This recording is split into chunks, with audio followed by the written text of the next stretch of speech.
Look, you have your orders, Cable, okay? Look, this is gonna be stupider than usual.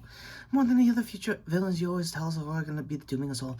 Look, failings is just another one of the series of things that I have to worry about. Yeah, I know, I could tell that. Anyway, hello, children. This is, myself, real life Emma Frost with... Hello, I'm Em.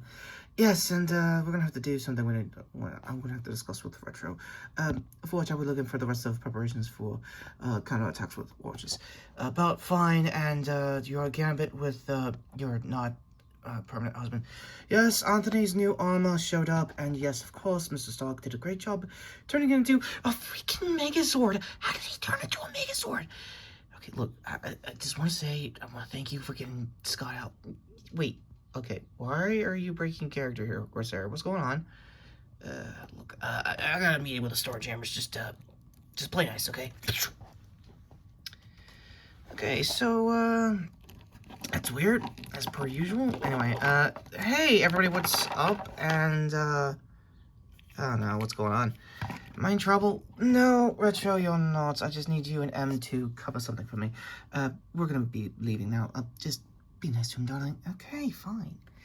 So, yeah, long story short, this is gonna hurt me as much as it's gonna hurt you. What do you mean? Ow! Hi, everybody, this is, well, M. And, Retro Kid Reviews. How do I say this nicely? Emma, what the shit? Look, we are very much aware that you're getting ready for your X-Men 97 review for the two-part premiere and a certain Matty in the Wings. Mother? Right, more Inferno talk for later this week. Unfortunately, you're gonna have to pay the toll when it comes to reviewing that as far as 90s X-Men go. Okay, so I'll just, I don't know, review the original series if that's gonna be the case. Yeah, about that, no, you have to do something live action that may or may not have influenced your Tumblr poll. Oh god, I have to review X-Men Origins Wolverine, don't I?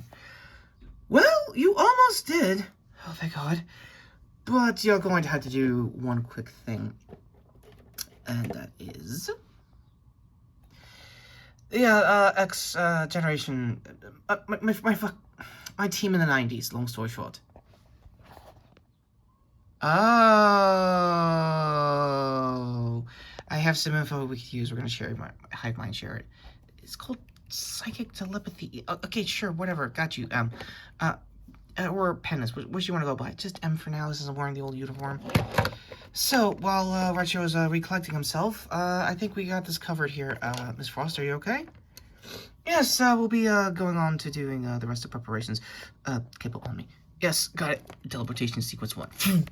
I grew up so fast with sequencing. Ow, and just more of the ow, and okay, so, what exactly are we going to have to talk about as far as this, I guess, movie goes? A lot.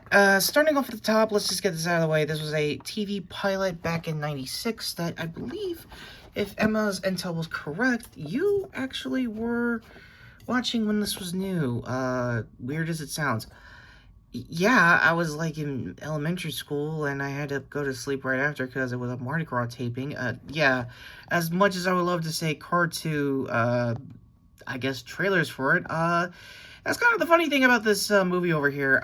You kind of can't, get a retro trailer for it, or, lack thereof, because, I say this nicely with this movie. Wow, Matt Frewer, we'll get to his, Mr. Tesh in a minute. Yeah, can we just agree he was trying to be arcade? More or less. Also, you're slipping through access. Is that like a mutation thing or imperfection? Just, you have to deal with it. Okay, got it. It sounds imperfect more than anything. Adaptive, if anything. Oh, okay. Starting off the top, well, let's get some bonuses out of the way. There were some good things I think we found out in sharing intel. Yeah, it turns out, yeah, that's the closest to a comic accurate Emma Frost at the time. I think she's like the actress playing her, I think, is a General Hospital regular later in life. Yes, I have family that watches soap opera still. Hi to them, by the way. And yeah, your eyes don't deceive you. That is the worst costuming ever for Sean Custody at the time. But however, it's actually comic accurate to my team at the time in the 90s. Well, Yeah, there's one other couple of negatives we're going to have to talk about. Not Mr. Negatives, in case anyone's asking out there. Long story short, the background and the backdrop you see over here, that's the actual mansion that everyone has been using since the original movies. Not kidding. I think Vin Diesel found out about that along the way. So, starting off at the plot itself, it's basically team building like usual, and two out of the, what was it, five or six? Five. Well, really six of us. Jubilee and Skin and myself are obviously here, and even Mondo. The one problem, Mondo is a detective of his skin. They just had a hearsay with the dialogue, myself included, with my perfection and my powers. And, yeah, probably for the better, given what I heard about your sisters during this. Nope, that's lore dumping. You do not need to go to Blow Without Fear's video if you want to get around to that. Yeah, it's a good call. Thanks, or just M for now, since I'm in the old uniform. Got it. Long story short, what to say about Russell Tesch's very own Matt Frewer here playing that guy. Yeah, like we said, he's very much a OC character, and speaking of OCs, yeah, the lady we used here for the poll, long story short, was to cover for who? Husk, and not Cyclops over here was supposed to cover for Chamber. Wait, Chamber? Okay, for those who don't know, in the comics, he has like a mouth, like fireball kind of thing, and retractive, okay, it's a mouth fireball thing. I could get to the scientific version of it, but that's kind of what we're getting at. Okay, the story of this is, yeah, like we said, team building, and then there's one person we forgot to mention here that we didn't even get in the main images. Oh, here we go. Yeah, they got Jubilee, and long story short, can you tell the problem here? She was whitewashed back in the 90s, and long story short, it's sadly the most screen time she's got in all of the live-action shows and movies in general.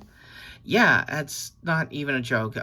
Yeah, so this did kick off actual X-Men television in general, along with the movies. For those who don't know, I think I might have did a season of Legion here on the channel, and I might have tried doing a quick review or anything at the time with Gifted. So, for better or worse, this series did kick off live-action X-Men as we know it today. So, weird as it sounds, we thank you for it. Also, there have been two versions of this, which I believe you can use this to close out the video.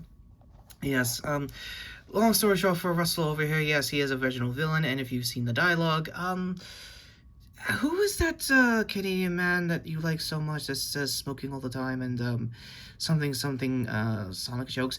Oh, right, yeah, yeah, long story short for over here, yes, for older 80s and 90s heads, yes, that is absolutely MMX Hedger himself, basically going for Jim Carrey and Batman Forever. So you can tell either A, the studio wanted him instead of Matt, or B, Matt was jealous as all hell that Jim was basically eating his lunch as far as comedy goes. The ball is in your court for you on the hearsay there. That being said, I highly recommend a few channels that talked about this. Only Stupid Answers here. Mainly reason Sal from Comic Pop is basically helping the podcast here. Basically going through all the X-Men movies. I think they're up to Logan at this point. So I'll leave a card for their podcast episode on just Generation X alone. Like I said, for fees as well. And it's really up to you which version of the movie you can watch legally here on YouTube. The main reason because, yeah, not even Fox wants to, I guess, get physical copies or, I don't know, transfer it back to DVD. Yeah, long story short, the distribution problems with this movie is all over the place. Long story short, it was a failed pilot that tried to be, well, a TV series, I think a year before Buffy kicked off. So, long story short, if you got any, like, the Joss Whedon, pre-proto Joss Whedonisms, it's kind of there, kind of not. It's also studio meddling as usual. The set is cheap other than the castle itself, like they've been using. Also, I think V will say it best in this video. Yeah, it turns out it was also doubled for the Luthor Mansion during Smallville years, so go with that as you will as far as the facts go. Ultimately, there is no retro score, mainly because it is ultimately a pretty bad pilot. Other than the costuming, other than the castle living on through this show's legacy, there have been characters that will probably never get another shot at live action, unless, of course, Deadpool Wolverine gets them as cameos, which I don't think any of these cast will. It would be hilarious if they got their Banshee over here in Sean's case, because no joke, this guy over here, if you check the IMDb down below, is actually the voice actor of Banshee himself in the cartoon at the time. So for anyone who is scratching their heads of how James Gunn's gonna do, essentially bring voice actors into doing their live action counterparts, well, this and the CW Crisis of Infinite Earths pretty much answers your question of how they would walk off I guess, the small screen to the big screen of that one. So, with that all being said, take care, subscribe as usual. But before we get to that, yes, we are doing this before the premiere of X-Men 97. No joke, as of this recording, I have yet to see the two-part premiere, which I will try my best to watch later this week. And also next week, I'm probably going to be doing catch-up reviews with most of new movies that are going to be out, like obviously Ghostbusters Frozen Empire and Godzilla's X-Con. New Empire, a lot of empires, long story short, I'm gonna have to explain next week, so gonna take a couple of days off for that, essentially. With that all being said, what did you think of this TV movie? Because keep in mind, whichever version you get here on YouTube, long story short, is gonna be weird, depending on your copy, or depending on what link you Google search here. To make a long story short, you're either gonna get the international cut, or you're gonna get the broadcast cut. I got lucky. I'm gonna leave this is gonna be my last links. I left hopefully a link to the full movie itself in 1080p, which thankfully was the broadcast cut here in the States. Mainly because Jubilee had a very fun time saying the F-bomb in the most random way ever in '96, just putting it out there. So, with fun bits like that aside, go to, I guess, M here, realizing that we're talking about this to the world, really. Yeah, to my previous video, and me over here to sub the channel, and always my Critical Role shorts for episode 88.